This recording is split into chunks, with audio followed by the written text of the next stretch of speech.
समझ मेरी बात? अगर ये गुफ्तगू देर तक करनी है बैठ जा बेटा। इश्क है तो इश्क का मतलब समझ में आएगा। आवाज पहुंच रही है? इश्क किसे कहते हैं? हजरत मिकदाद बिन अस्वद अल्लाह के नबी के गुलाम है। जंगे बद्र की सफों की तरतीब में मेरे आका ने अपने गुलामों के करीब से गुजरना चाहा, तो मिकदाद के करीब से गुजरे तो मेरे आका के हाथ में एक लाठी थी, एक छड़ी थी। सरकार ने देखा तो मिकदाद बिन अस्वद का पेट, शिकम मुबारक ज्यादा निकला हुआ था। तरतीब में सफें जो पड़ी थी ज्यादा निकला था। मेरे आका ने अपनी उस लाठी से, अपनी छड़ी से मिकदाद के पेट में चुभोया, प्रेशर बनाया और थका दिया। मेरे आका फरमाते मिकदाद तरतीब से खड़े हो जाओ, तुम सबके आगे हो, तरतीब से खड़े हो जाओ। तो वो कहते हैं सरकार मैं तरतीब से ही खड़ा हूं, बस मेरा पेट ज्यादा निकला हुआ। किसे कहते हैं? किसे कहते हैं आशिक? आइए बात करते हैं। कहते हैं सरकार मेरा पेट ही कुछ ज्यादा निकला हुआ, लेकिन आपने मेरे पेट पर छड़ी मार दी। गरीबी रहा करती थी, कपड़े बड़े लंबे लंबे नहीं हुआ करते जूते शरीफ की सूरत में।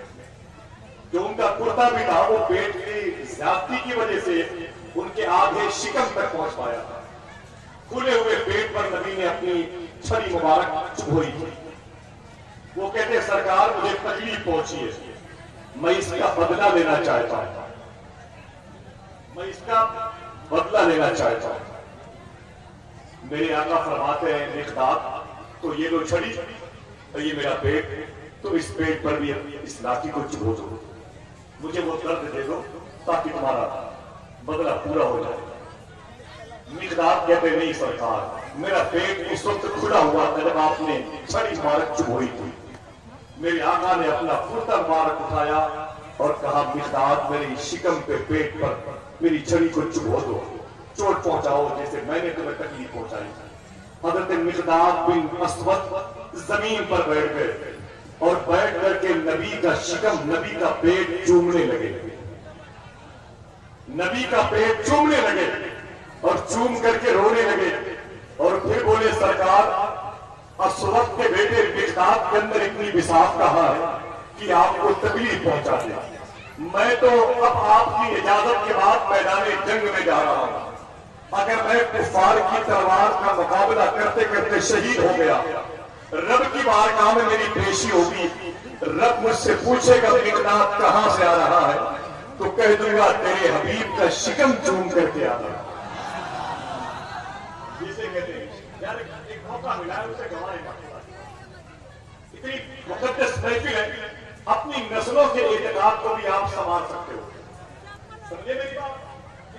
गर्मी आपको भी लग रही है, मुझे भी गर्मी लग रही है। जितने लोग मिंबर शरीफ पर हैं सबको गर्मी लग रही है, सब इस अजीम टेम्परेचर से परेशान है। लेकिन इस गर्मी के पीछे जो इश्क रसूल की गर्मी हमारे दिलों के अंदर पहुंच रही है, ये लाख कीमत है। ये किसी शॉपिंग सेंटर में आप नहीं पाएंगे, किसी बिग बाजार में नहीं पाएंगे। आइए बात करते हैं। इश्क है तो इश्क का मतलब समझ में आएगा। बस 4 लोगों की समझ में आया है मिसरा। आप शहंशाह तरन्नुम जनाबे असद इकबाल को कैसे सुनोगे?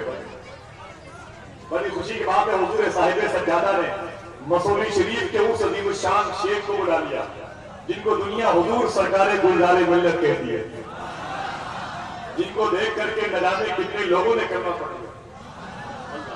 उन्हें कैसे आप देखेंगे? क्या कहेंगे? मैं फिर से पढ़ता हूं मिसरा। इश्क है तो इश्क का मतलब समझ में आएगा।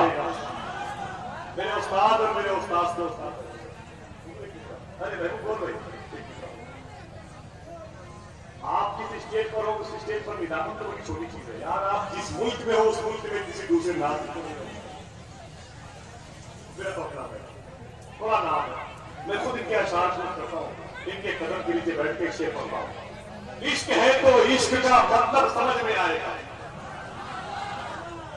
अपने पड़ोसियों से कह दीजिए कि आप भी सुभान अल्लाह के नाम।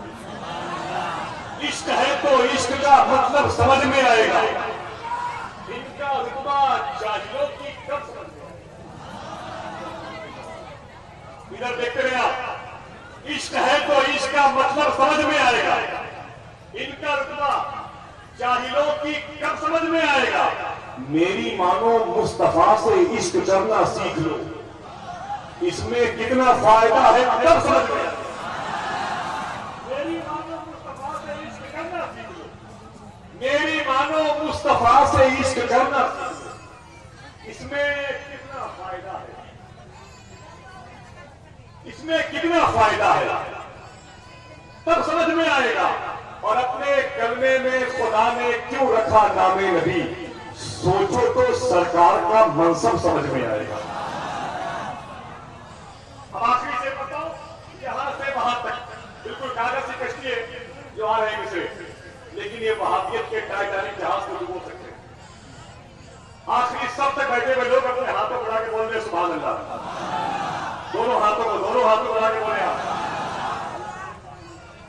इश्क है तो इसका मतलब समझ में आएगा। इनका रुतबा जाहिलों की कब समझ में आएगा?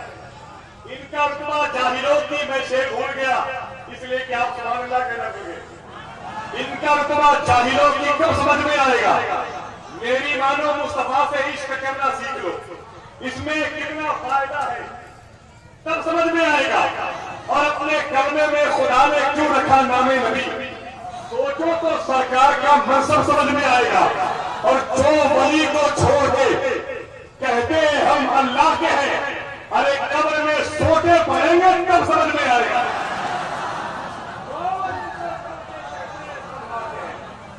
जो वली को छोड़ के कहते हैं हम अल्लाह के हैं, कब्र में सोते पड़ेंगे। अजीब बात में दूर से कहते, बात में कहते हैं यार ये क्यों हो रहा है? से शहरे अदब से लौटा, किताब करने लगा है वो जब से लौटा है। हर एक बात पे कहता है शिर्क और बिदअत, नया वो सऊदी अरब से लौटा। हर एक बात पे कहता है शिर्क और बिदअत, नया वो सऊदी अरब से लौटा। इश्क हो तो इश्क का मतलब समझ में आएगा। इनका रुतबा जाहिलों की कब समझ में आएगा?